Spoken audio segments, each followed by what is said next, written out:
Crazy Productions presents Thanasis Vasilakos and Master Tempo, direct from Greece, live in Sydney for a massive 4-hour show on Friday, 16th of May at Canterbury Holston Park RSL Club.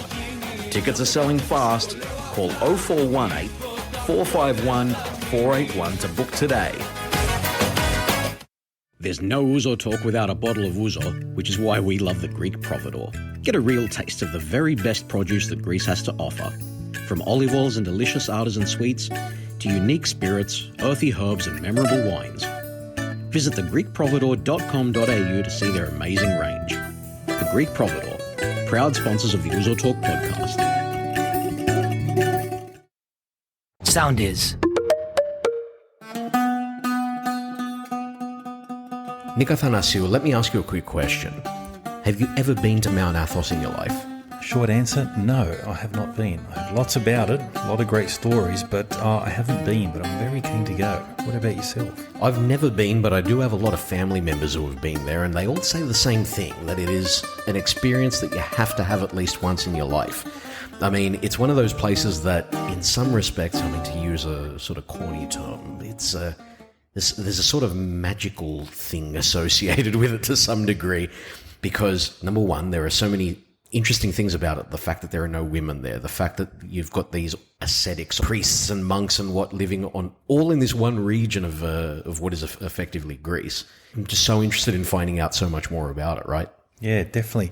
Look, my view is I feel like you're stepping back in time. It's very minimalistic, and you're stepping back in time, man. Some people say 1,000 years. That's how. Again, I think not in a bad way. The key thing about the whole place is still very much intact, and the key principles around the place. But I mean, we're speculating at this point because we don't know that much about it, which again is why we need an expert in our midst to be able to talk about it, right? Exactly. That's why I love our show. Look, we think we're experts, but we've really got no idea. We're just gibbering. That's right. You and I just gibber. We sit there acting like we know what we're talking about, but we've got no idea. Exactly. But the beauty is we've got the tool now to get experts in and ask all these questions that we've got. That's right. And on that note, because of that, we are very proud to have another returning guest join us. And the reason why he's returning is because he did such a great job on that Bible episode. We got so much mail about that episode. There was so much interest in the video that we posted online about the two H's, the Hebrew and the Hellenic, and how those two things came together. Brilliant. So much great feedback. Yeah. We just had to bring him back. We said it at the time that we were going to bring him back. So without any further ado, Vasilias Adrahtas, welcome back to Ouzo Talk. Welcome. I'm very pleased to be here with you again. I don't know if I'm the expert on Mount Athos, but it seems that I know more things than you. Yes. So definitely. Yeah, I'm going to fill in the gaps. You're probably listening to that opening monologue thinking, these guys have no idea what they're talking about. He's there slapping his forehead. Yeah. Not really, but yeah, I'm pretty much, going to fill in the gaps. Sounds great. All right. Well, I think we should just get into it. What do you reckon, Nick? I think it's time. I think let's have a drink.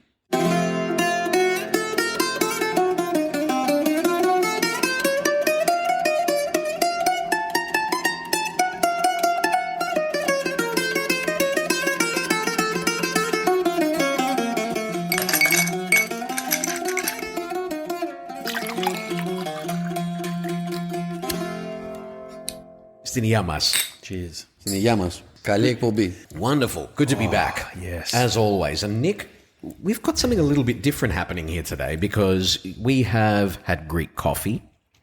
There is Greek coffee on the table. There is also lukumi. Correct. And a glass of water and a shot of tsipro. Yeah. So, Vasily, I mean, we hear that this is something that's quite traditional to Mount Athos. That's the treat. That's the treat you get every time you go to a destination, in Mount Athos, like a monastery or a skiti. They will serve you, the lukumi, the cold water, and of course coffee and chipuro. That's pretty standard, even if it's a sort of big monastery or if it's a moderate place. They will do it. You will definitely enjoy it, because in order to get in some of these places, you have to walk for hours. Really? Really.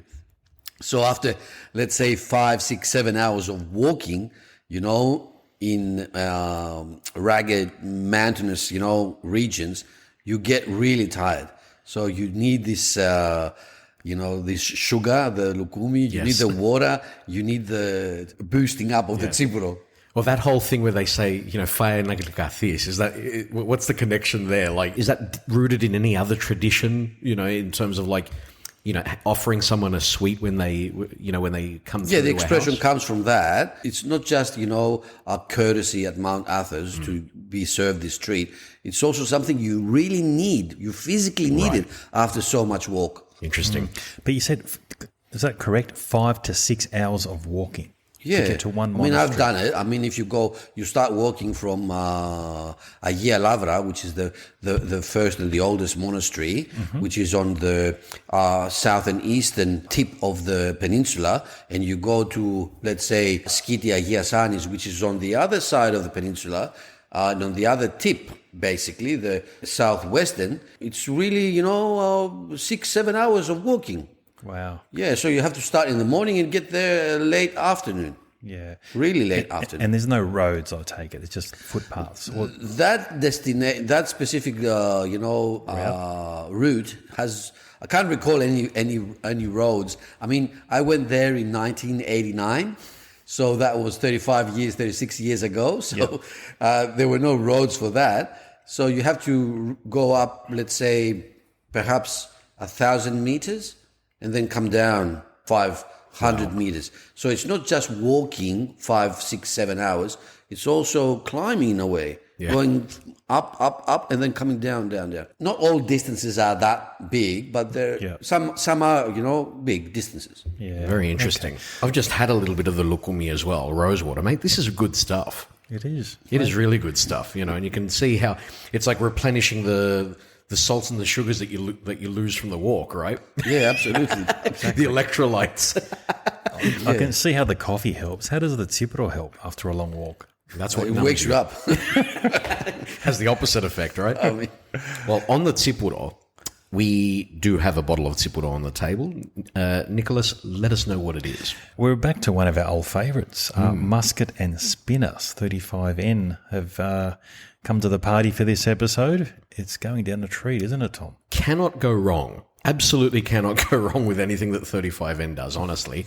And again, we're not sponsored by 35N. We're sponsored by the Greek Providore, who obviously bring the stuff out here. Mate, I mean, it speaks for itself, doesn't it? It's such an easy drop to drink. And, mate, this is the essence of tsipuro, isn't it? So smooth. So thank you again, Crystal. Anyone out there, greekprovidore.com.au is the place to go for all your Greek products, including this fine tsipuro. Yeah, absolutely. The greekprovidore.com.au. Make sure you're checking out their website. So many amazing products, not just the tsipuro and the tikulyes and all that sort of stuff. Lots of stuff in the pantry. There's even books there as well. There's cookbooks. There's olive oils, extra virgin olive oils. That's the place to get them. Make sure you get on there, right? Definitely, 100%. Thank you, Crystal. Amazing. All right. Now that we've done that, let's actually get into the meat of Mount Athos to begin with, right? Because, again, we've heard so much about it. People know a little bit about what it's about. But let's start with the basics. Why does Mount Athos actually exist? What is it? It's a monastic community, okay, in the broader sense, made up of, smaller monastic communities. So there's lots of smaller monastic communities, and all of them make up what we call Mount Athos as a big monastic community. Now, it goes back in more or less its present structure. It goes back more than 1,000 years. Wow. So it was established in the 10th century. But there were ascetics. There were people, spiritually, trying to live out the Christian experience on that mountain, actually, because it's a peninsula, but basically it's one mountain that forms the peninsula. Sure. Most likely since the 4th, 5th century. So it goes back quite a lot. In the early centuries, asceticism there was, let's say, unstructured, didn't have any sort of central organization. So that happens around 3-4 centuries after, in the 9th century. And the very prominent figure is Saint Athanasius the Athonite. So he is basically the founding figure of Mount Athos and a friend of emperors of the court, the Byzantine court. So he, at a certain stage, from being part of that court, part of that Constantinopolitan, aristocratic life, goes into another mode and becomes the founder of Mount Athos. Now, the question is, why does this happen, in the 10th century? Why an unstructured or semi-structured, more or less wild and, unregulated ascetic environment becomes the hub of this new, one could call it even, project, monastic project? Lots of answers have been given. It's not an easy historical question, but it seems that for many reasons, there were Byzantines that around 1000, let's put it that way, thought that Christianity had suffered quite a lot of influx of secular elements, had been starting to become weak and not fading away, not preserving its nerve. And it comes as a reaction, at the same time, a reinvention and recreation of conditions that could sustain again a rigorous, prominent, conspicuous, loud, voiceful Christianity. Okay. So in a way, it's a project of reinventing Christian witnessing in the world again, because it had started after 1,000 years of Christian history being, watered down. Yes. Yep. So that would be a fair sort of explanation. Yeah. Okay. So let's put it that way. Well, it's a good explanation. So why was that place in particular picked for the monastic community to emerge? Stay with us. We'll be right back. Crazy Productions presents Thanasis Vasilakos and Master Tempo direct from Greece, live in Sydney for a massive 4-hour show on Friday 16th of May at Canterbury Hurlston Park RSL Club. Tickets are selling fast. Call 0418 451 481 to book today. There's no Ouzo Talk without a bottle of Ouzo, which is why we love the Greek providor. Get a real taste of the very best produce that Greece has to offer. From olive oils and delicious artisan sweets to unique spirits, earthy herbs and memorable wines. Visit thegreekprovidor.com.au to see their amazing range. The Greek Providor, proud sponsors of the Ouzo Talk podcast.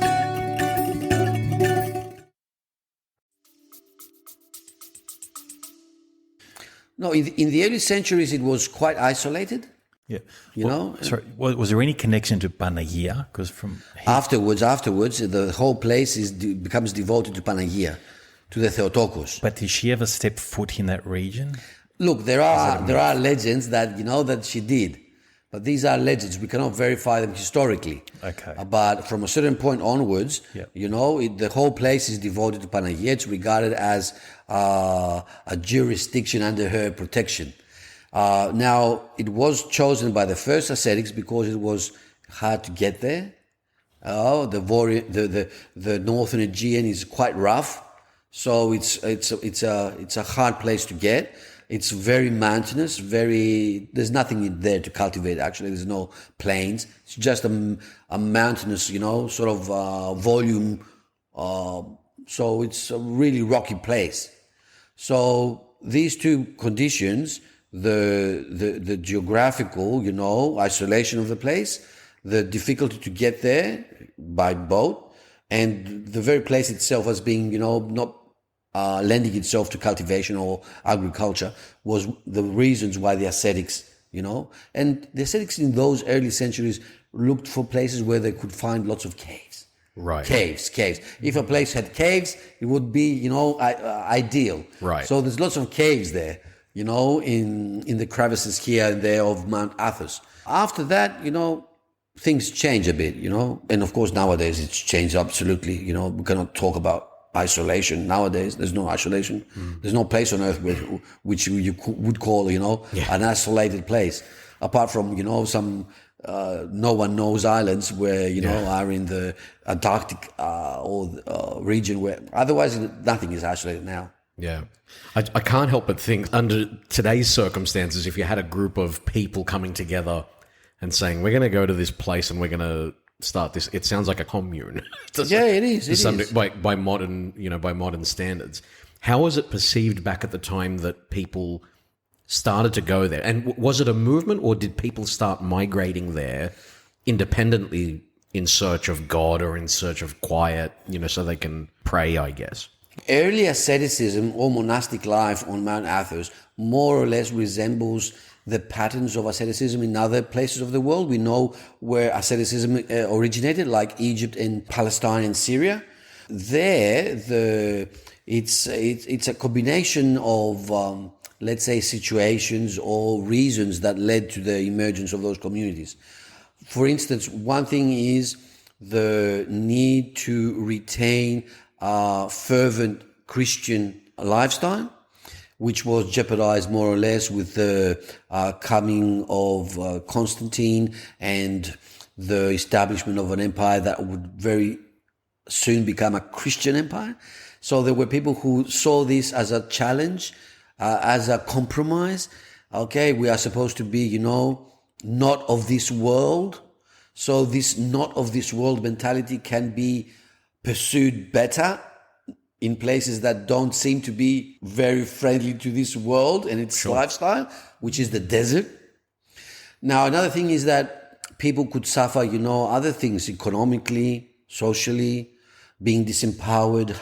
There's lots of changes in the ancient world, and lots of circles could have, either lost the political power or there were poor people who were starving. So coming together, living together, or leading such people coming together would give someone a new foot in terms of influence, prestige, power.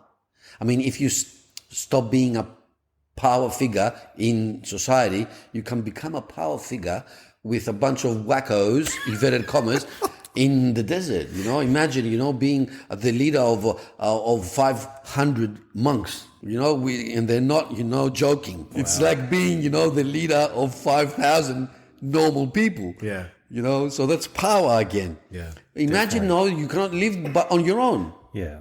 Because you're starving, you are a pariah, or, you are just a nobody in a society, Yeah. And we know that, late 3rd century is a very crucial century for the Roman Empire. Lots of poverty. So you get with other people who are, okay, poor like you, but together you can, make it easier. So being part of a community, a monastic community, for other people is a new avenue for power. For other people, it's a new avenue to have a living, a survival sort of strategy, I would say. Yeah. Wow. So, of course, these two very mundane, let's say, factors combined with the cardinal factor, which was to retain the fervor of Christian living, yes, could make a very, let's say, Molotov kind of mixture. Yeah. And early monasticism was a Molotov. So that happened not only in Egypt, Palestine, Syria, but also in that peninsula, Mount Athos, in the early days. Yep. That's how people went there. Now, when they go there and start restructuring things in the 10th century, as I said, it happens for different reasons.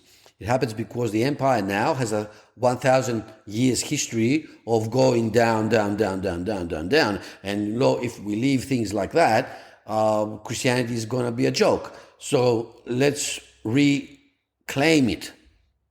And they're going to reclaim it by making now monastic centers, monasteries, and other establishments, which we can talk about, and centralizing their administration. So it's going to be like a really, it's perhaps not the best term, but I'm going to use it, a kind of state, not just community, but state. Right. Okay, well, to go one step further back from all that, what is the purpose of monasticism and asceticism, let's say? Because, people look at this sort of thing, us looking at, involvement in the church and all that sort of thing, and there's such a big focus on doing good in the communities and all that sort of stuff. Lots of people argue, what is the benefit in having people there, cut off from the rest of the world and from technology and all that sort of thing?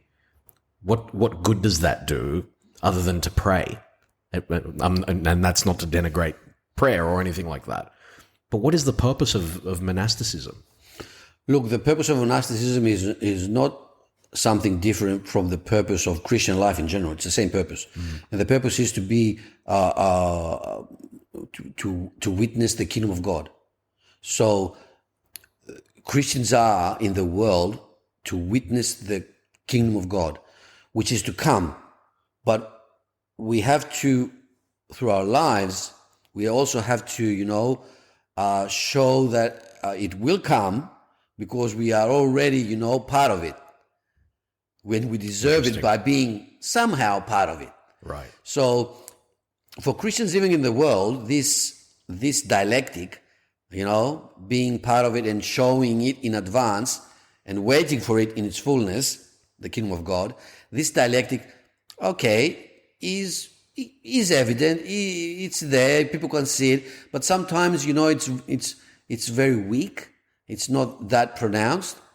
Monasticism is supposed to make it very conspicuous, make it very clear, and in a sense, indisputable. In this sense, monasticism also helps the rest of the Christian community, because it works and functions as a constant reminder. Look, don't forget, you're here for a purpose, to be the icons or to be the symbol of something better. And that's what you're doing. That's why you're helping people. That's why you're showing love. That's why you are, doing this or that. You are for justice or for peace. Because all these things are glimpses of what the kingdom of God is all about. But it's only glimpses. And because you are within the world and it's, hustle and bustle, you might be carried away here and there and you might forget it. But we are here reminding you. That's, what monasticism is supposed to be about. Right. Because many a time we see monastics, forgetting what they are there for, But they're human. Yeah, they are human as well. So we have certain, other figures that remind the monastics themselves, some really, big figures, what we call saints. Yes. And they are the ones, when it comes at the end of the day, these are the people who, in a way, salvage the honor of what it means to be Christian. Right. Yeah. Keep it Very interesting. Yeah. It's a great explanation, actually. It is, yeah. We described it as a state monastic society. So exactly what is that? So does Greece or any other country have influence on Mount Athos? Is it part of Greece, or is it its own autonomic state, possibly? It is part of Greece, but it is autonomous in terms of administration. There is always the presence of the Greek Republic there is by the dikitis, a governor, like an administrator, that represents the Greek government and basically facilitates the monastic institutions in their everyday dealings or their dealings with the state or other states, for instance. So the dikitis, or governor or administrator, is there to facilitate, not to stipulate or dictate. Then you have the presence of the police, because crimes happen in Mount Athos as well. I mean, there might be someone dying and you have to, ascertain why they died, There might be something fishy here. People go, there are visitors who are not monks. There's lots of economic activity in Mount Athos. There's every monastery is a financial unit in itself, an economic unity. So because of the donations, or they sell? They have properties. They produce stuff. They produce stuff. So there is financial activity. They have donations. So where you have financial activity, it's very likely that you have crime. Yeah. So you need someone there, making sure that no crime takes place. So the police is there. So you have the governor there, or the administrator, the dikitis. So does the Eforia have an office there as well? I don't. I don't. I don't. The tax office. I'm not. That question is quite a good question. I'm pretty sure that the Eforia doesn't have an office there. Yeah. But Cash. the financial activity of the monasteries goes through a certain Eforia. Yes. A certain, or ATO, we would say, office. But I can't recall, ever seeing one or ever reading about one about Athos. But I'm sure that they. That's one for the listeners. If you know, Yeah, let us please, know. Write please. in. Yeah, I'm pretty sure that they have to comply by, certain standards, Yes. of the Greek state. But they're not governed by the Greek state. They're governed by the Iera Epistasia, which is, representatives from the monasteries, which changes, there is a changeover. Okay. So you're saying they've got their own constitution. They don't abide by the Greek constitution. They don't so have to a speak. constitution. They have what we call the tragos. The tragos is, The male goat. the male goat, because this document was written on the skin of a male goat. Goes back to Tsimiskis, who, the emperor who gave this as a symbol, as a document of the privilege that this place would enjoy. So the tragos, has this more or less the core parameters of how this place works. Wow. But there's lots of legislation on Mount Athos throughout these 1,000 years. There's specific legislation of how this autonomy works, about the institutions, how each of these institutions work.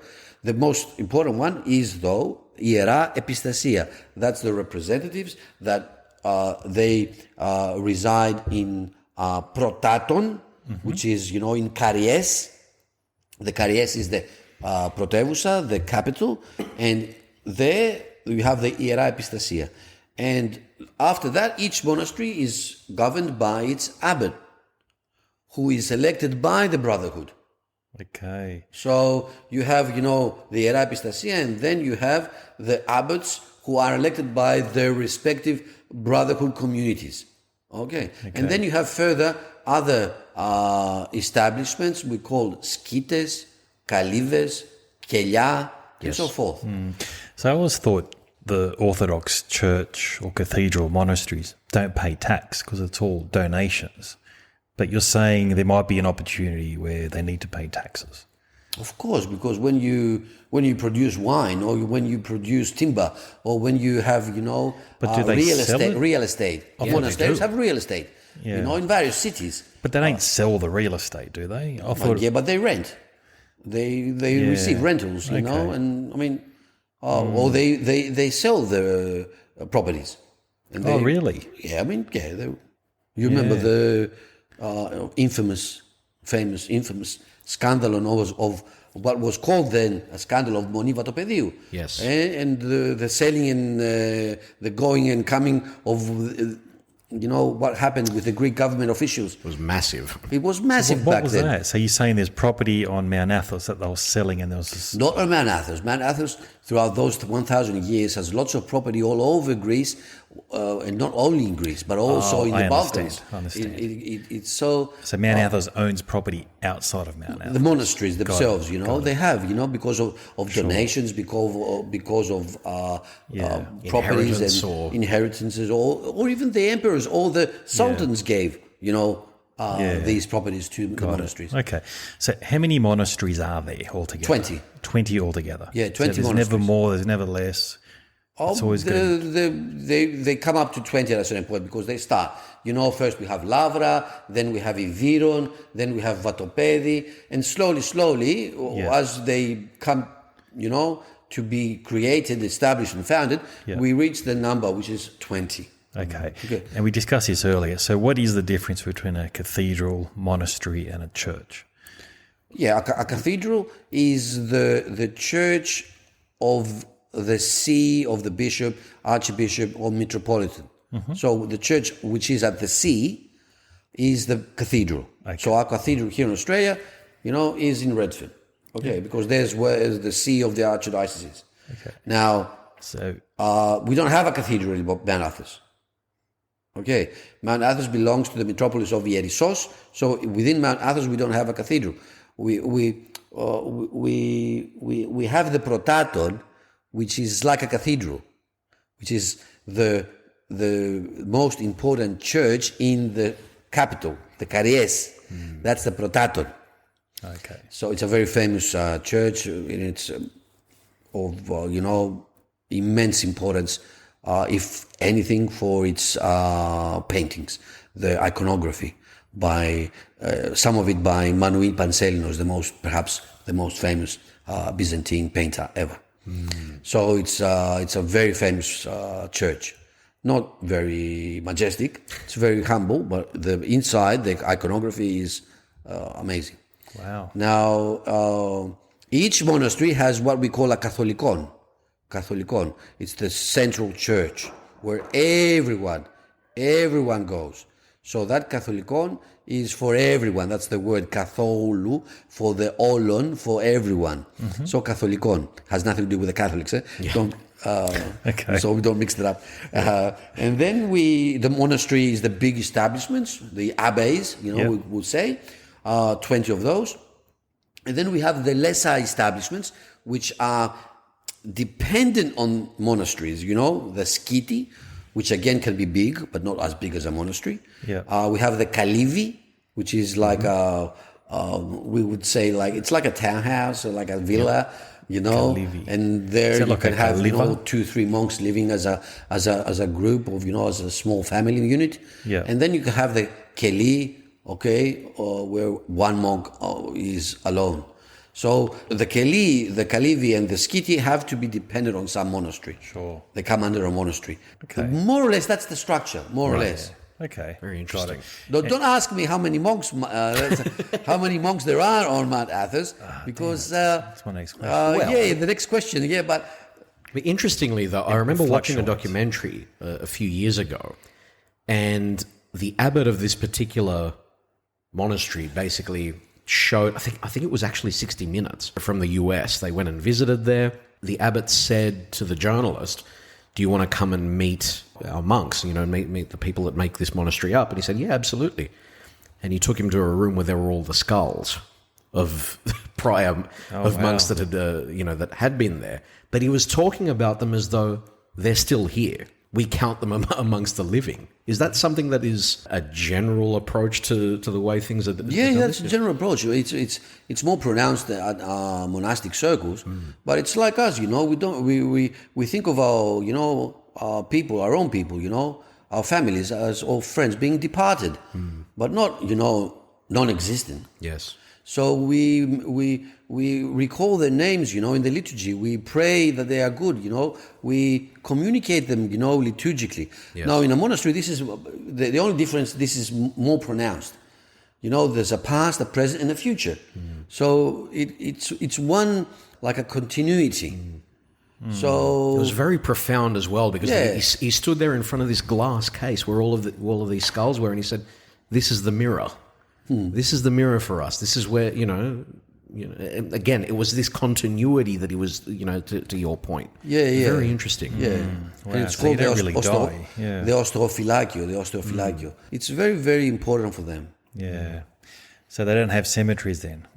They have cemeteries, yeah. Oh, they do? They do. But after a certain period, They exhume. they exhume them, and they take care of the bones, and they put them, in the osteophylacio, with the rest, with the others. Yeah. So they pile up, let's say. Yeah.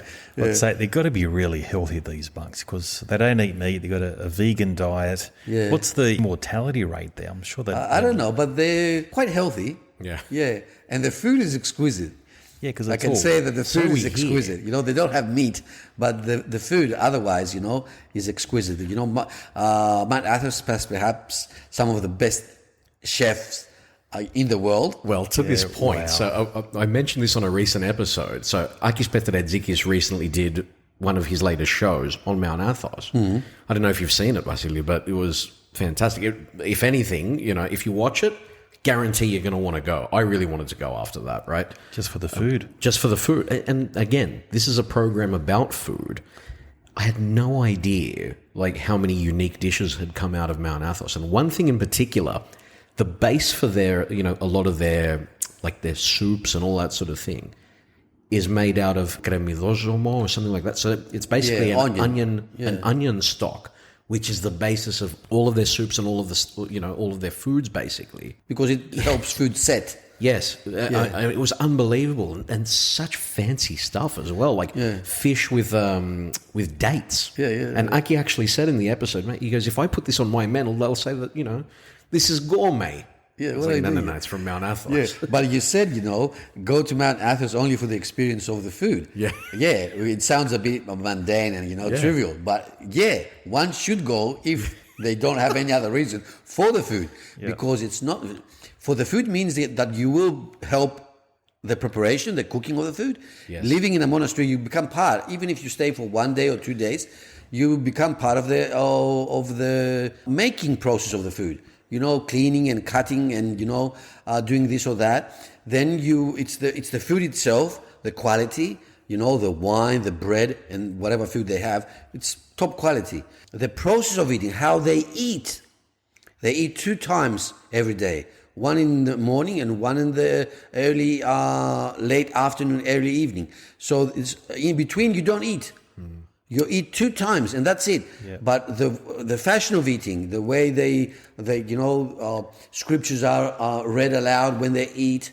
There is a certain ceremonial way in which they eat. How they start, when they stop, when they can drink the first cup of water. And so forth, and the food in Athos in itself is a huge, I would say, religious culture, sort of thing.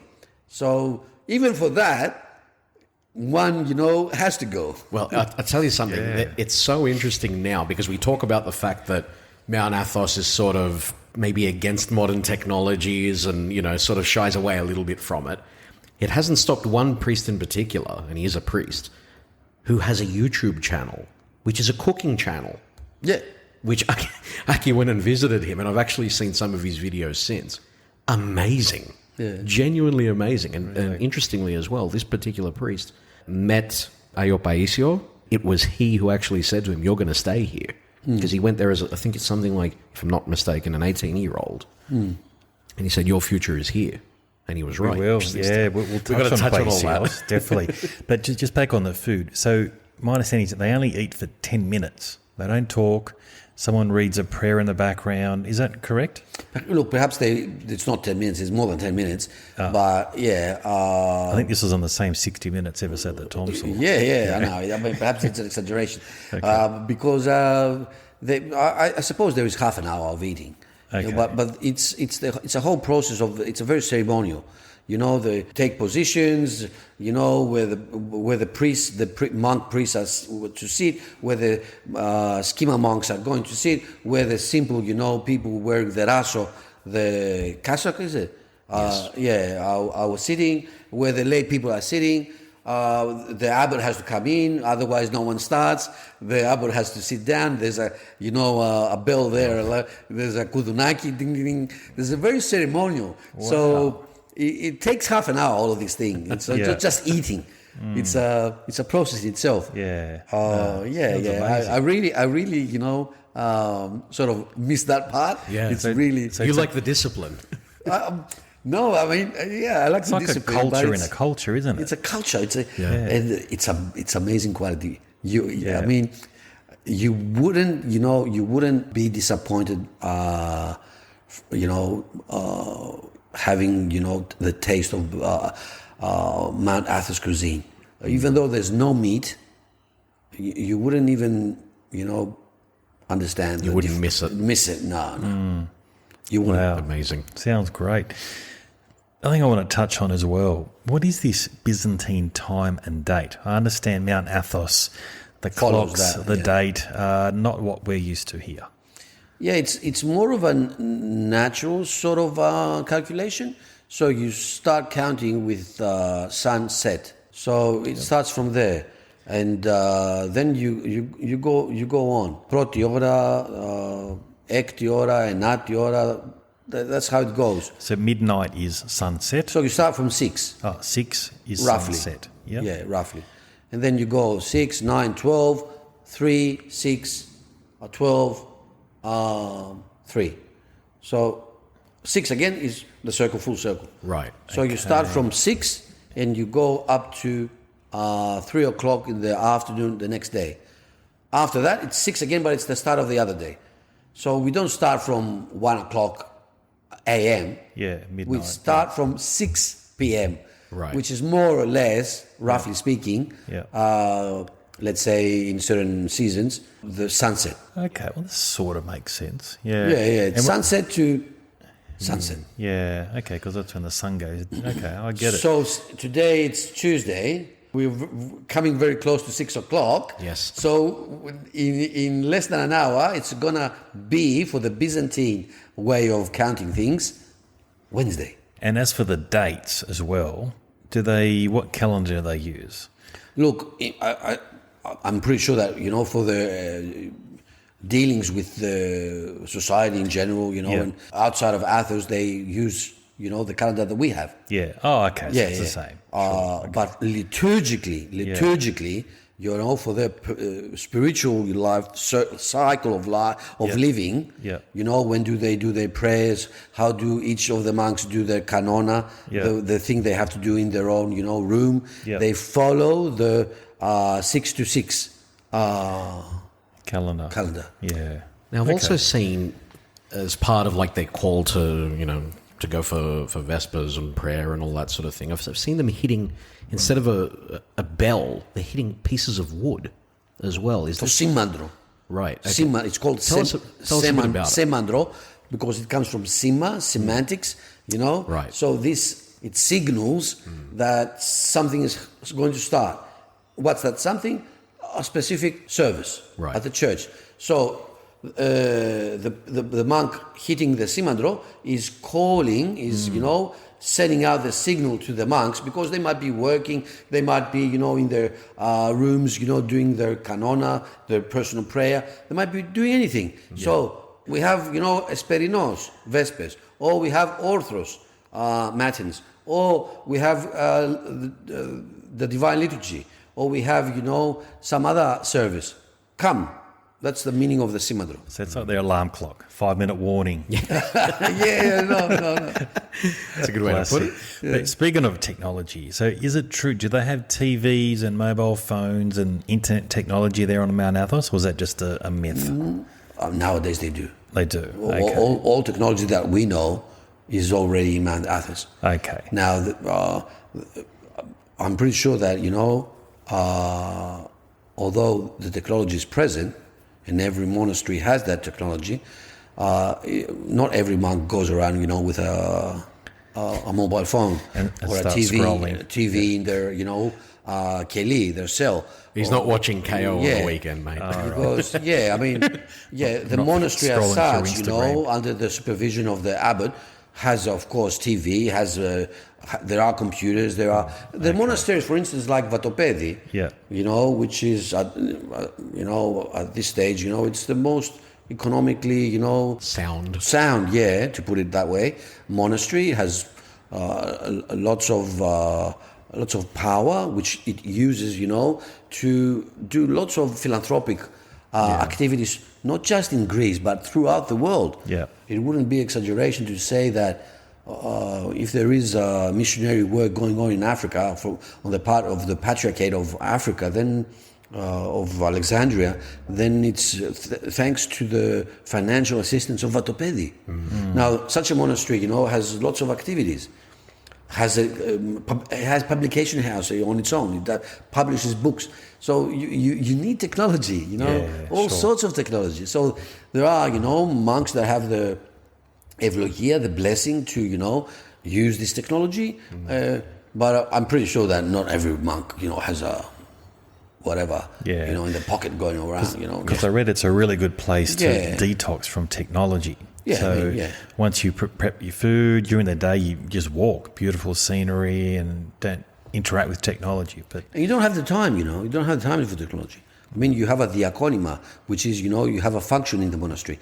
You have to do this. What? you have to clean up, Yep. the place. So everything has to be, like as we say, labikos. Yeah. Has to be, really clean. Yes. So if you want to clean a monastery like Vatopedi, you don't have time, for it to eat or to sleep. As soon as you're done, you start again. And then you have, your personal prayer schedule. And then you have all the services in the church.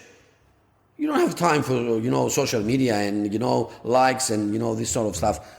It's impossible. You're going to use them if you have the blessing from the abbot, because they involve, some other activity the monastery is doing, like publications or communication or anything. Because they are in themselves, they are financial, units. They have to deal with, solicitors. They have to deal with, other people of, professionals, or even with people of public office. So imagine it's like, a monastery is like a small town.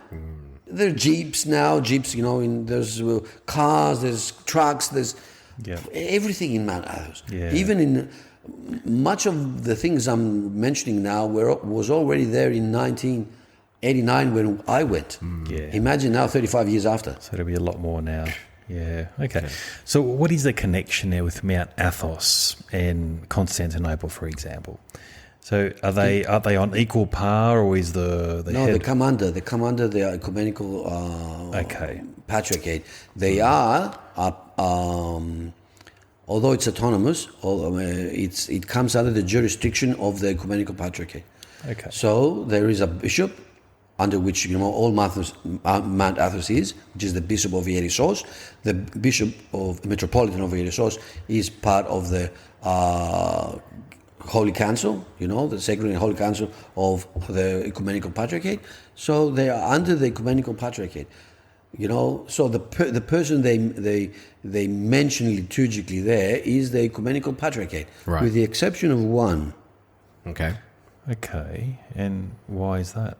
Because who is that? They are the radicals of, so you got radicals on Mount Athos. Of course. You got to break a splinter group. A splinter group in the last, I don't know how many years. It's Esfigmenou, Monia Esfigmenou.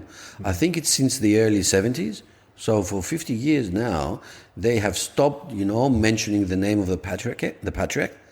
It started with, if I remember correctly, with Athinagoras. That's what they were, claiming at that stage, due to the rapprochement of the Orthodox and the Catholic churches, and the attempt to establish filial and friendship relationships. They said no, we have nothing to do with these heretics. Wow. So that's one monastery. Yeah, so one, the Sfigmenou. Now, since then, we have, Athinagoras, we have Dimitrios, we have Bartholomeos. So all these years, this is a splinter group which has become more and more and more radical. Yeah. And nowadays, no one knows who is in that monastery. Really? Really, there's lots of, even conspiracy theories, it's like it's taken over by the Russians, it's all KGB, wow, it's all, secret agents from countries no one knows. The monks are, ready to, blow the whole thing up, if the police enters, because they are now, as technically speaking, they are in violation of the law. Okay, they have to abide by the law. They are autonomous. Sure. Mount Athos is autonomous in the sense that the Greek Parliament doesn't legislate for them. I mean, doesn't tell them what to do. Yeah. But they have to abide by certain legislation. So you have there a splinter group that is a group which is illegal because they are not under the Ecumenical Patriarchate. They do not recognize the authority of the Patriarchate. They are, on their own.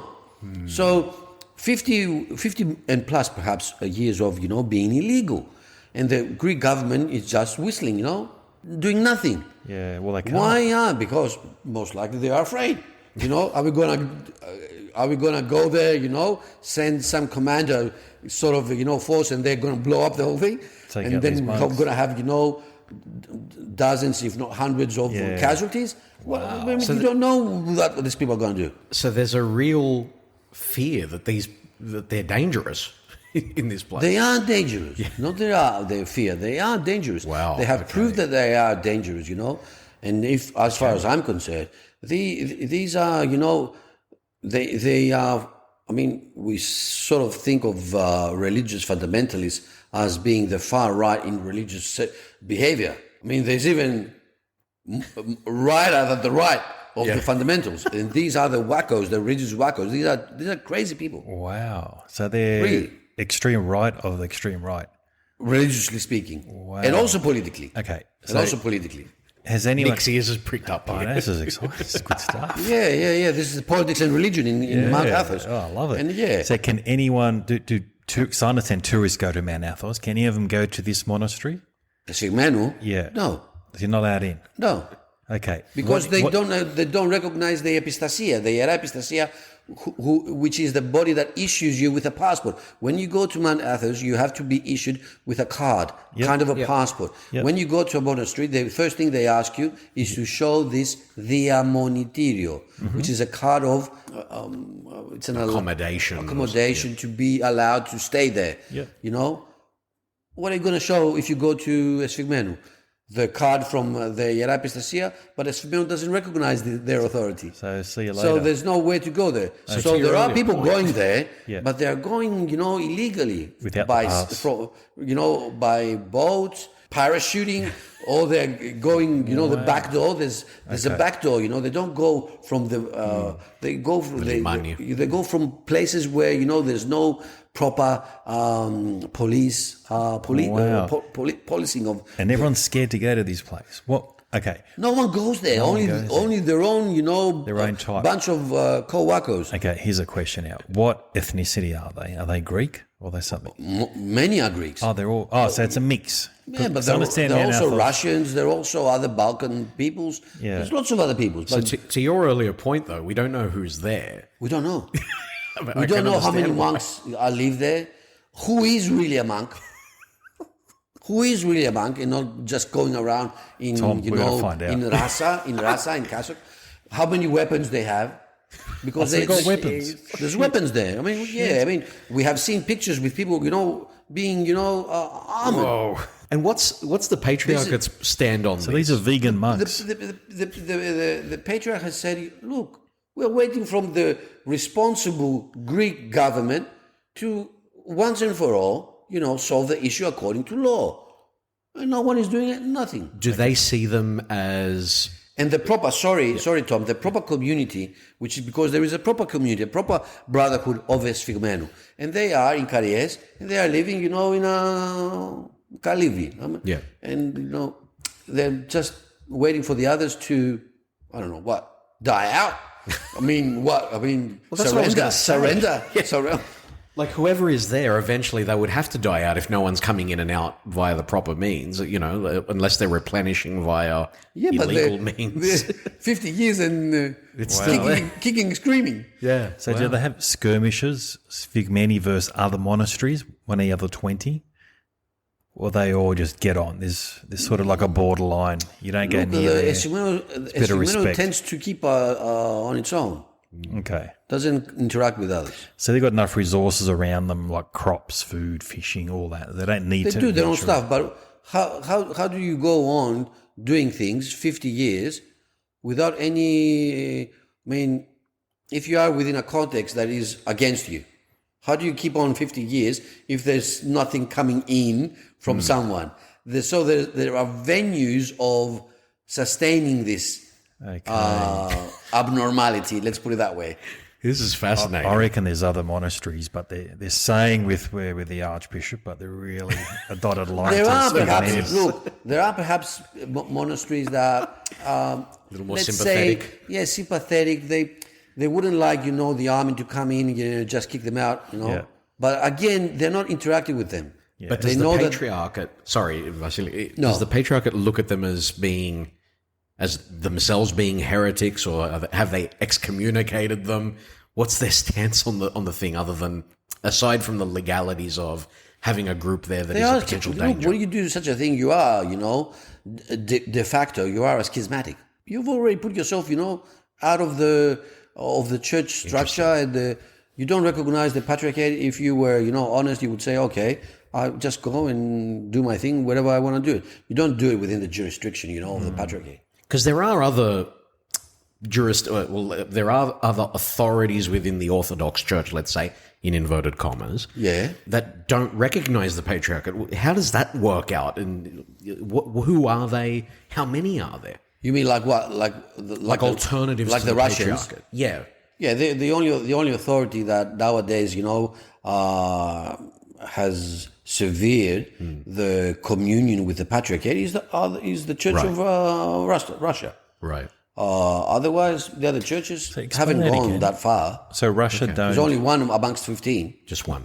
Okay, so explain that again. So Russia now aren't part of the. Russia, the Church of Russia, is part of the Orthodox Church, generally speaking. Okay, the patriarchate has not, anathematized them, has not, severed, on their part, the communion, but, Cyril, Kyrillos, Patriarch Kyrillos of Russian Church has, said that we don't recognize you. You are not, to be mentioned. Because the most emblematic moment of mentioning of an authority is in the Divine Liturgy when you mention the name of the bishop. That's why in the church you hear the name again, Makarios. Lots of people say, what we're talking about Makarios all the time. Yeah. It's important because we denote by the name that we belong to a certain jurisdiction and we're not, just a bunch of renegades. Yeah. Yes. Okay. So is Russia, what about the Bulgarian, Romanian, Serbian? Are they all connected to the... They are, yeah. No one has severed their communion. So it's only Russia. It's only Russia that has done that. What about Ukraine? Because I understand Ukraine broke away from Russia. Well, look, we have to do a podcast just on for that Ukraine. Ukraine, in itself is a mess, religious. But I mean, like from an Orthodox perspective. We have an autocephalous church in Ukraine, but this autonomy sort of self-governing status was given by the Ecumenical Patriarchate in 2019. So that's the church that we recognize as Orthodox. Okay. But there are two more churches, let's say, two more jurisdictions, in Ukraine. So not to speak about the Catholic Orthodox and lots of other churches there. But yeah, it's a very complex issue, the Ukraine church. I won't get into it, but I did hear it on another podcast, actually. Hillary Clinton was involved. She went to Constantinople and spoke and said, you got to disconnect. Anyway, I won't.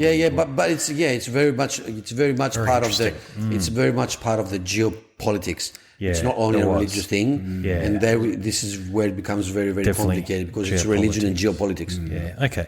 Well, another question for you. So, would say Muslims, Jews, Protestants, are they allowed in Mount Athos? Yeah, they are. They are. Wow. Yeah, they're not excluded. Okay. They are. I know people that are not Orthodox. I know people that haven't been Christian that have been there. Of course, they are treated in a certain way by the monks. They are allowed to certain things. They're not allowed to certain other things.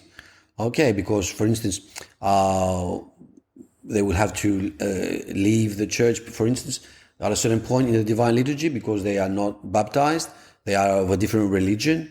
Or they will be, accepted as, let's say, auditors, there. And not something so they don't participate fully in the liturgical life, but otherwise they help in the kitchen. They do their own works here and there. They are really hosted in a very friendly and loving way. And many that's how they have come to know about Orthodoxy by going to Athos. Yeah, and some of them have become monks there. Yeah, wow. Not just Orthodox. Yeah.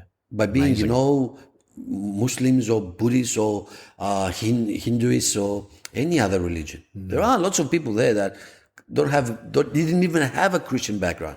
They were atheists, or for that matter, militant, radical atheists. Well, I feel like we've covered a lot about the sort of groundwork about Mount Athos. What I want to talk about, though, the saints that have come out of there, and most recently, Eos Paisios. Lots of saints. Give us a bit of a rundown, because I know there's a lot, but who has actually come out of there that we would know that are saints of the church? Paisios, Ephraim, ο Κατουνακιώτης, Joseph the Hesychast, a very, very big figure, who in many ways created a whole wave of renewal in Mount Athos. So, for instance, Saint Ephraim of Katounakioti, whom I mentioned before, was in many ways an hypotactikos of Saint Joseph the Hesychast. So he was under his spiritual guidance. Mm-hmm. So we have Saint Joseph the Hesychast, Saint Ephraim the Katounakioti, we have Saint Paisios, we have... That seems to be a theme as well, because wasn't Paisios, his godfather also became a saint, I think? You refer to the saint who baptized him? Yes. Yeah, from Cappadocia. Yes. Yeah. So there seems to be a bit of a... But he was from Cappadocia, he wasn't from Mount Athos. We have Saint Daniel, who was a very renowned iconographer, again, in our time. Saint Simon. There's lots of figures. There's 4 or 5 figures that have been canonized lately, but there's lots of other figures. Saint, for instance, Nicodemus the Hagiorite, perhaps the most important theologian in the post-Byzantine era, just before the revolution, the 1821 revolution, Agios Nicodemus Hagioritis, and many others who were related to his movement, the Philokalia movement, which was a Renaissance movement, spiritual and intellectual and cultural, that started in Mount Athos and spread all over the Balkans and in Russia. We were not always on tense, relationships with Russia, and I hope that quite soon this is going to be somehow fixed. Yeah, of course. Hope so. Yeah. Okay. So Saint Paisios, I guess I understand he's the patron saint of Australia. Yep. So what was his thing? Why did he become a saint? What did he do? Saints become saints for the same reason, because they reach the spiritual maturity whereby they truly become icons and witnesses of the kingdom. That's basically who a saint is. We tend to think of a saint as being a sort of person with magical or nearly magical faculties, and skills, but that's not a saint. For many saints, we don't know if they ever performed a miracle. Yes. Okay, we don't know that. As part of the problem here living in Australia, we hear a lot about, for example, or are exposed a lot to the Catholic tradition in the sense that we heard when St. Mary MacKillop was made a saint. There's 100-year-odd, time frame between when she passed away, when the miracles were attributed to her. Then she had to go through a whole other process, and it was very long. It seems that in the Orthodox Church, it can be a lot quicker. Yeah, it can be it can be after. It can be even, when someone is alive. Yeah. It can be even someone. Really? Yeah, because you don't make a saint. A saint emerges, thanks and due to the love of God. A saint is someone who, in their own way, live within a community. They might be in a monastery, a church. They might seem to be, away from mundane, secular things. But they are within a community. People go to them. They have relationships with people. So they are recognized by real people as having an effect on their lives. So imagine a person that is celebrated by communities for changing their lives, and bringing them close to God. That person, for that reason, is a saint. And those people, when the saint, passes, they won't forget him. They will start, mentioning him and calling him and praying venerating to him, and that's what the, let's say, patriarchio, the patriarchate, or a church or a metropolitan receives, and gets to their ears, at some point. What are these people doing? And they're doing it 10, 20, 30 years now. The people don't need any authority to, say that this is a saint. They have lived the person. They know the person. Right. Okay. They have experienced, their loving existence. Yes. Because if I was to give a definition of a saint, who is a saint? A saint is the person of love par excellence. And if that love has changed lives, those people celebrate them for what they really are, saints. But this, at a certain point, becomes what we call canonization. Now, what is that? What exactly is that? That doesn't make the saint. The saint is already, there are icons going around. There's hymns written for them. There's already going. So what is the canonization? This gives the chance to the broader church, people who don't know the saint, even to, other nations, Orthodox nations, to, celebrate the saint. So is there a process of, like the Catholics, for example, how the person is beatified? No, there's no such process. Yeah, there is a process, every sort of local bishop will go with a folder, about a person. I have this folder. I have, witnesses. I have people. I have, this to show what's going on in my own bishopric.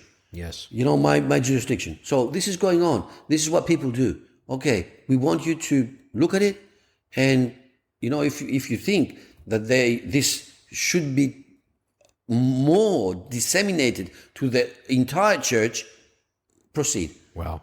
It's not to give authority to the people, to authorize or to say, you're doing good. No, stop. No, you can't stop people. So it happens more meaningfully and more organically. Oh, yeah, that's the word, organically. It's very organic. Paisios was, canonized organically. Okay, of course, if you go to Esphigmenou, Paisios is no saint. Paisios is no saint. Why? Why is he saint? Because the Patriarchate recognizes him. The Patriarchate, this is a bunch of, heretics. Yeah. That's the rationale of Esphigmenou. Yeah. So, Paisios, he's a fake, they would say. Yeah.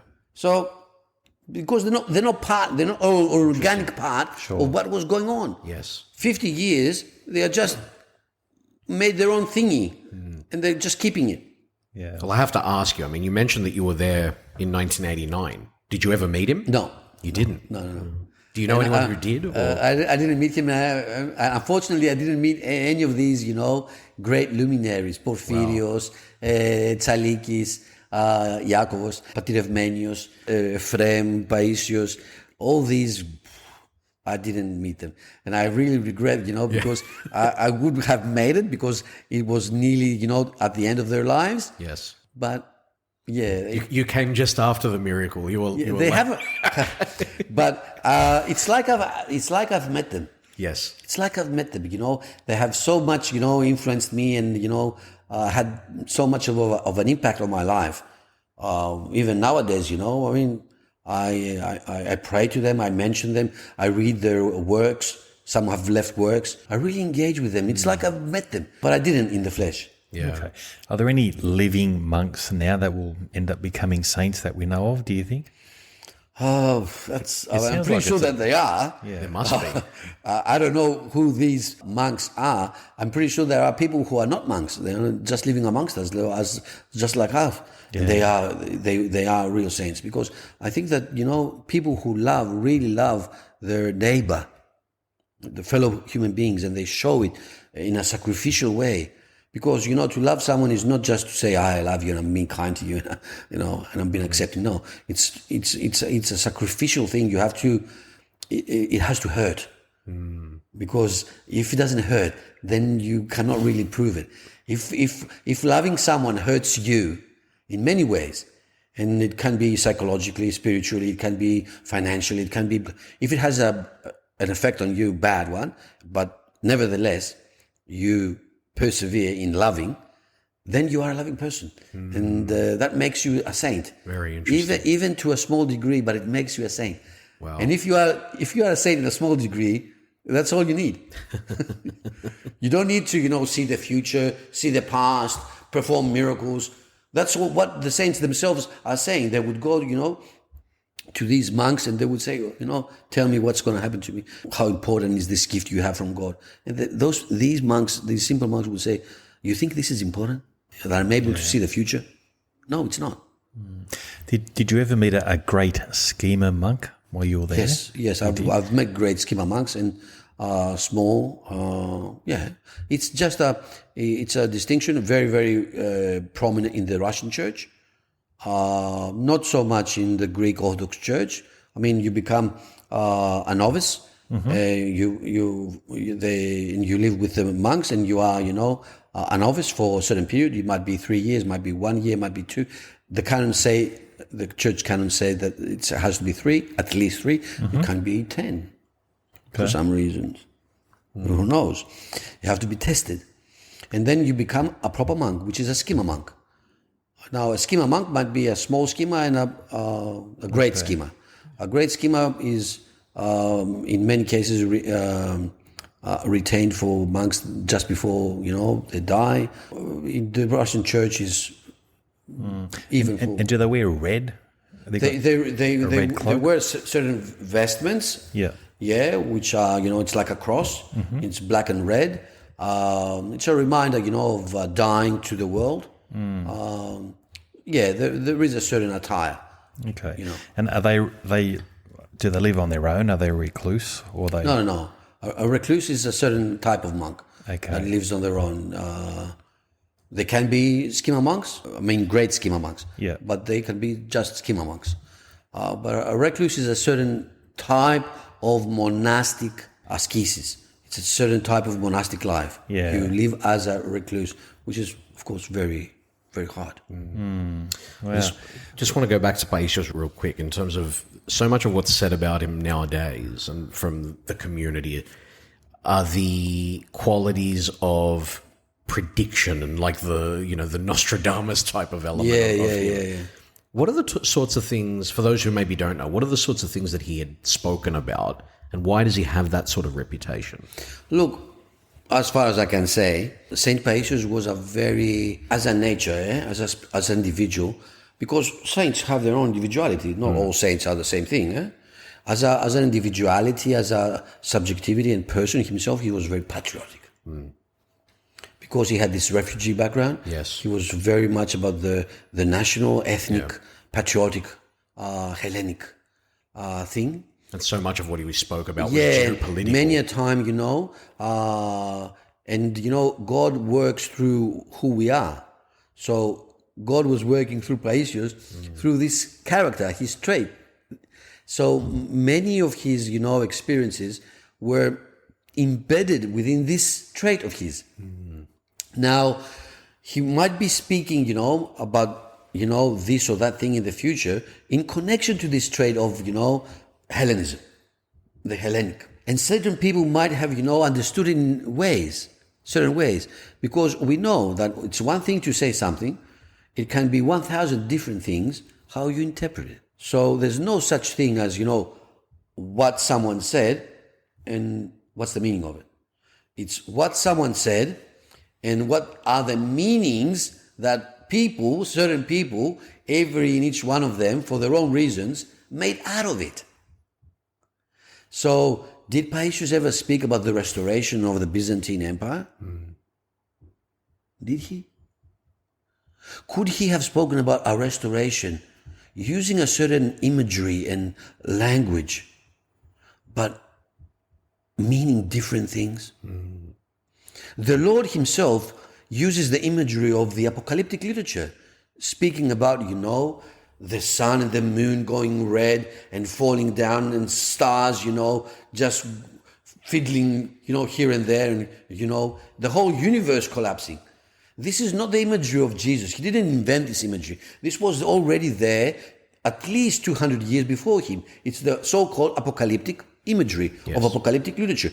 Yeah, but when he spoke about the end of Jerusalem, he spoke with these terms. So what did he mean? He used an imagery which was the language of the people communicated with. But the way we have to understand, the way we should understand, it's not self-evident. So yes, as a person coming out of, the last remnants of the Byzantine Empire in Pontus, having all this in your soul and psyche as a celebrated and, cherished heritage, this affects the way you think and you speak. But it doesn't make you necessarily a nativist or a restorativist or a radical, sort of political activist. Very interesting. We need to be very, very careful. It's one thing what you say, it's another thing what you mean and how others interpret it. There's lots of levels of signification here. As far as I can say, Paisios was not any kind of nativist, racist, chauvinist, sort of Hellenic, ultra-right wacko. Yep.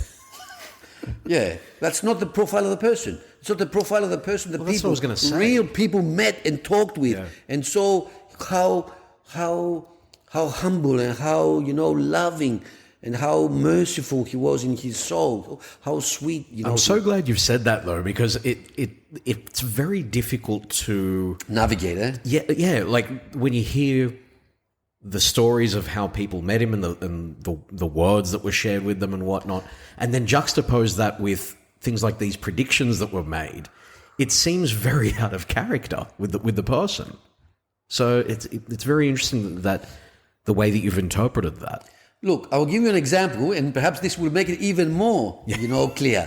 We have this famous song, that the Pontians like so much, "Η Ρωμανία Πάρθεν." Right. And, it has been, it has fallen to the Turks, and it's over.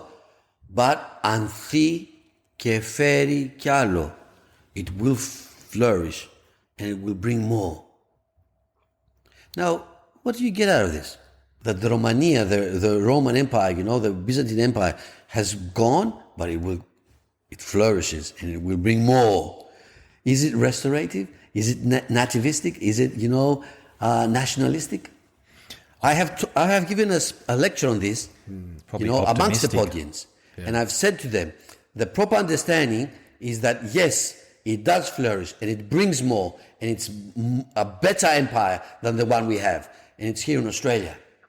It's where you Pontians are now, to make a Romania, a new Romania, and a new place, a new home, a new Greece. Yeah, wow. It's not supposed to be, about that region there. It's you are now here. Make this Romania, make this anthi, keferi, kyalo, and more and more.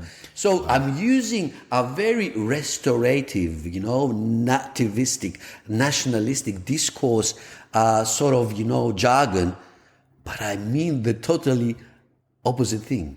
Very interesting. But that's a great point you make, because if they stop and look around, they are thriving as a people. They've got stadiums named after them in Greece, and, they're all around the world, so they are thriving. They might not have their original land, but Pontians in general are thriving. They're successful. Their communities are successful all around the world. So you're right. But there's lots of that talk, that sort of restorative, nativistic talk going around in circles in the Mount Athos. There are people who are nationalistic, monks that are, really, as we say, kolimeni. They're stuck, to thinking that, the Byzantine Empire is going to be revived. The only empire that is going to be revived is the real empire, which is the spirit of the empire, which you can take, all over the globe. Spirit lives on. Yeah. No, that's the empire, not the... Yeah, no, brilliant.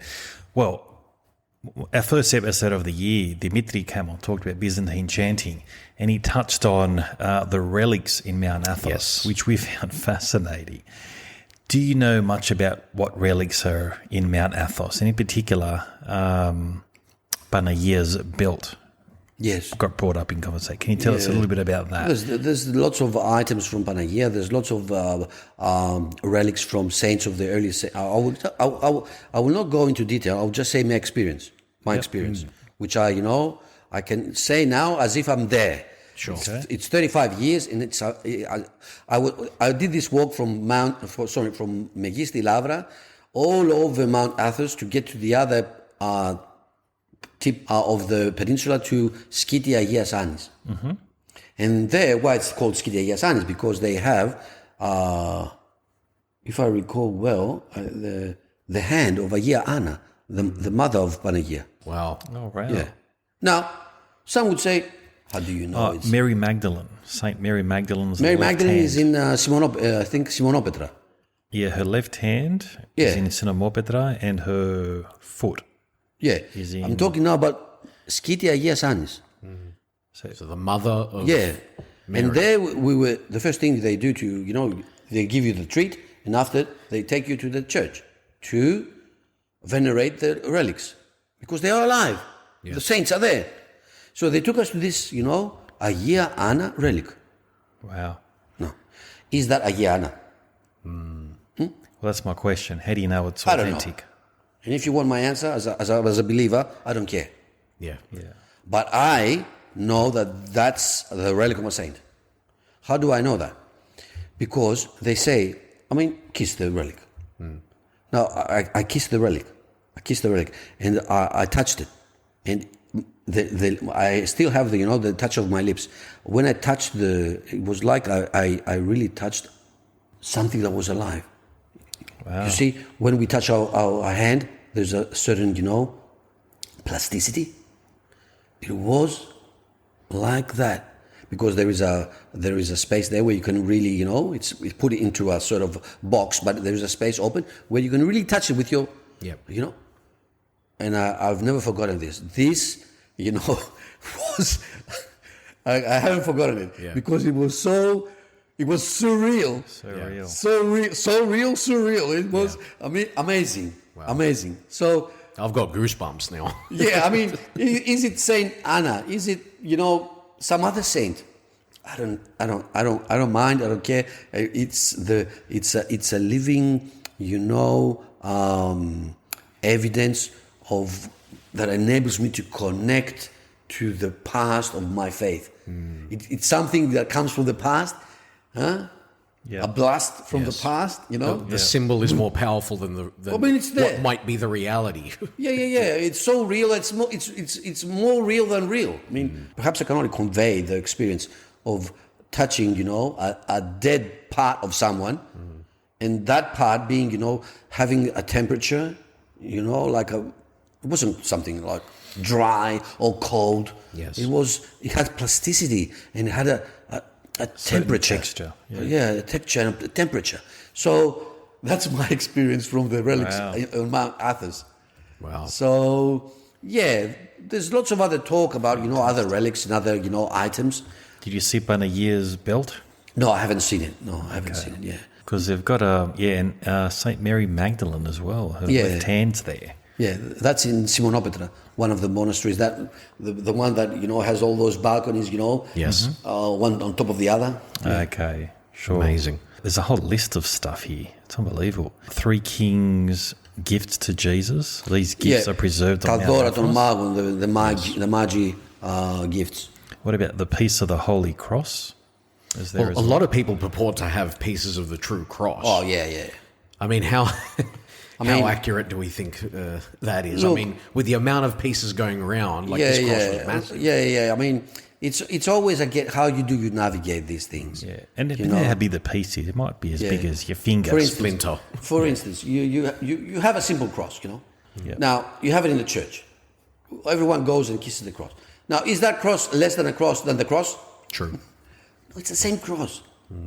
It's the same cross. So if you say that this is, the cross of the Lord, because it comes from very old, and we don't know how old it is. And at a certain time, people started believing, Christians, the community started believing that it's really going back to the actual item the Lord was crucified upon. Within a religious community, within a religious context, the semantics are what matters. That's the power of symbols. Yes. So, I would venerate it as part of the cross of Jesus, because that's how it has come down to us. To give you another example, it's like those, silly people saying, "Oh, Saint Demetrius, was not from Thessaloniki. He was from some region, in Paeonia, somewhere lost in Serbia. Why do you call him the patron saint of Thessaloniki? He was not a Thessalonikievs. He was not a Thessaloniki."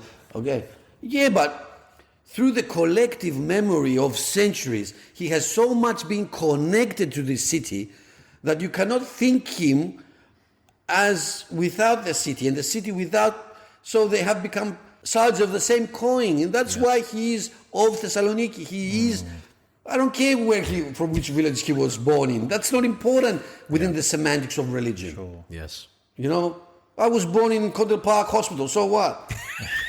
You know? Yeah. You know, the Doesn't important make- thing for me is that I come from Greece, Yeah. not Condell Park, Bankstown. Yeah. You see? Absolutely.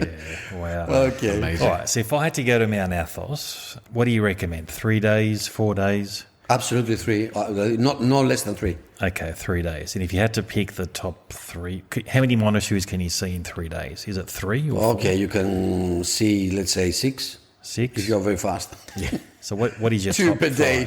What are your top 5? So if anyone Top listening 5, who eh? wants to go, I would absolutely go again. I've been there. I would go to Stavronikita, Lavra. I would go to Iviron. I would go to Vatopedi. And I would also go, not one that I've been, I would go to the Agios Panteleimonas, the Russian one, which is huge, huge. There's legends that once there were, 1,000 monks, 2,000, I don't know how many monks. It's like, it's like a small city, it's huge. yeah. I would just go there to get the feeling of this vastness of it. Yeah. So how many monasteries are there from Russian One. control? Or just the One Russian, one Serbian, one Bulgarian, I think. Yep. And the Romanians used to have one. I'm not sure if they still have it. Okay. Yeah. And all the but rest it was are Greek. It was the Balkans were there represented, and the others are Greek. Yeah, wow. There used to be a Catholic one as well. Not Catholic, but it was there, before the some very nasty stuff that happened, after the schism. Since then, it's abandoned. Interesting. And it's called the Latinon of the Latins. Is that still there but broken? Yeah, it's like ruins? it's like ruins. Wow. I think it's ruins. Interesting. Fascinating chat. Yeah. And how do I get there? One last question. So what do I need to do to get there? You have to get to Greece first. So when you're in Greece, so geographically, where is it? Where Then you have to go to Thessaloniki. Yep. From Athens, you have to go to Thessaloniki, whatever way you like. Yep. And then from Thessaloniki, you go to Uranoupoli. Uranoupoli. Okay. Yeah, That's by the bus. town. And where do you get Uranoupoli, this you get visa? the boat from Uranoupoli, and they will take you to the port, the little port of Karies, and you will go up with a small bus. Okay. So this visa, or whatever you call it, to get on Call your it a visa passport, passport, like a card. where do you get that from? When you get to Karies. Carillas. When you get to Karies, that's where you get this issued. Oh, so that's the port. That's from the port. You would go up from the port with a Oh, via so you get bus. it on the spot. Yeah, and when you get to Karies, on the spot, they will give it to you, and then you can go, and all monasteries have to provide hospitality. Okay. But they're not compelled to provide hospitality more than one night. So if you go to a monastery and you stay half day, then you go to the other half day, you spend the night there, you go then, that's how you can go do 6 in... Yeah. Okay. Or So 5. 3 days, try and see 6 monasteries. To get your visa, you get it when you get to Mount Athos on the boat. Can you get it passport beforehand? or ID card. Okay, but any Australian passport will be Yeah, if you have a fine. passport, you know what I mean. Actually, Greek ID, I've got one of them now. Very good.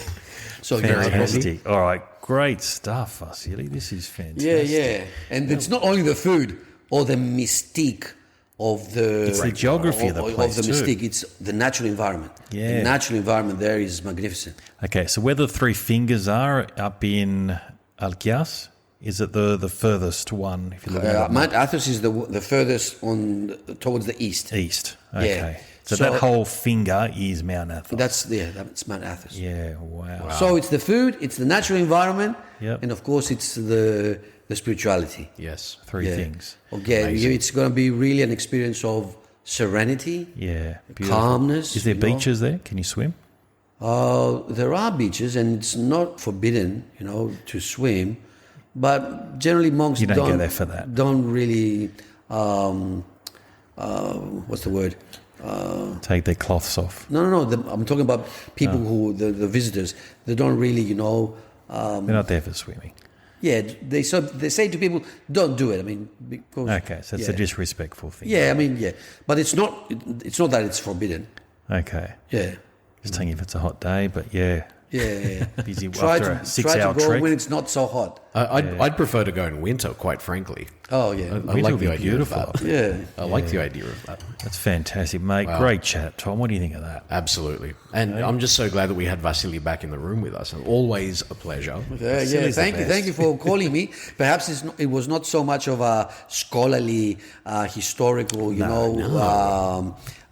let's say, journey throughout the history of Athos, but I believe it was more of a experiential. I gave you something of myself. Definitely. Yeah. Which I think is more important, really, especially for prefer this that podcast. way. Yeah, exactly. Because the whole concept is butt out. We sit around, we tell stories, and that's what it was. See, And these are discussions that we've had amongst ourselves about Mount Athos, and a lot of the stuff. And again, most of the stuff that we talk about is I'm going to close with something very, very personal, because I'm not shy to, or I won't shy, in order to, keep it a secret. It's so many years now. When I was young, I nearly made it to Mount Athos to become a monk. Wow. I nearly made it. Wow. I never made it 100%. I didn't become a monk, but I did want to become a monk. So Mount Athos, since 1987, all these years has remained with me. It's something that many times I criticize, but at the same time I cannot get rid of. Wow. It's such a love affair. Yep. But it's an amazing place to be, even once in your life. Agreed. That's And like everyone the says same pilgrimage of Greeks, Greek Orthodox. Should go there once, Fantastic. Tom. Well, like I've said previously, I know a lot of people that have actually gone there, and can't recommend it highly enough. Primarily for its regenerative properties, go there and connect with your faith, go a bit Spartan. Well, look, Vasily, thank you so much for being here again. We hope we'll bring you back again for another discussion. I'm sure we will. My pleasure. And Nick Athanasiou, mate, what more can we say about that? Mate, I think we've covered everything. That was fantastic. Vasily is a champion, and we have to get him on again. That was great stuff. Definitely. Well, hopefully everyone's enjoyed that episode. I certainly have. There's a lot of reading that I want to go and do now and look more into the topic. But ouzotalk@outlook.com is the email. Follow us on social media @ouzotalk and @ouzo_talk on Instagram. Also on YouTube. Nick Athanasiou, Vasilias Adrahtas. Thank you so much, gentlemen. Thank you, everyone. Bye-bye.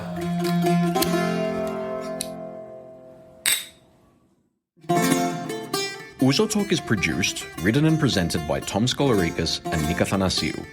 Our theme music is written and played by Peter Apostolidis, with additional music from George Kalapidis and bouzouki legend Thanasis Polykadriotis. Ακολουθήστε μας στο Soundees, στο Spotify, στο Apple Podcasts και στο Google Podcasts.